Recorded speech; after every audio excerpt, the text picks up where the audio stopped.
I'm a professor in the College of Pharmacy in the Department of Pharmacodynamics, and I'm also the director of the University of Florida Genetics Institute. The most interesting thing about my job is looking at new data. So we're constantly designing new experiments to investigate how these types of drugs may work. Two of the most important receptors that my lab works on right now is a receptor class called the ERRs and a receptor class called the reverbs. And my lab has been one of the first labs to develop small molecule ligands for those. Those are basically small drug-like molecules that bind to these proteins in the body.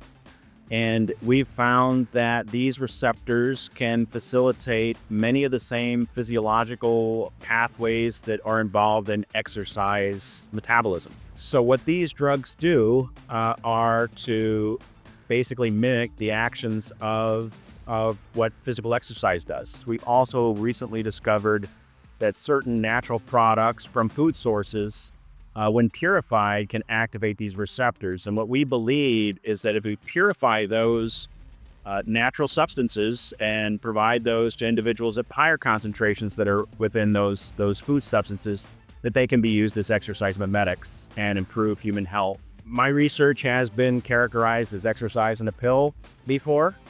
I don't necessarily like that because we don't think that these types of receptor activators are going to completely replicate all the benefits of exercise. They do provide at least a portion of those benefits, but they're not going to replace exercise completely. Of course, exercise is a very beneficial process for treatment of a variety of diseases, including many metabolic diseases, including diabetes and obesity.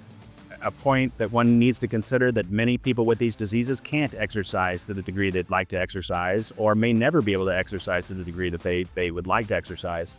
So this could be used in combination with the classic drugs that are used to treat obesity, like the Ozempic, the GLP-1 agonist, or anti-diabetic compounds and other classes, and basically facilitate those drugs to provide improved health. Obesity is a huge problem in the United States, and there have been some great breakthroughs recently.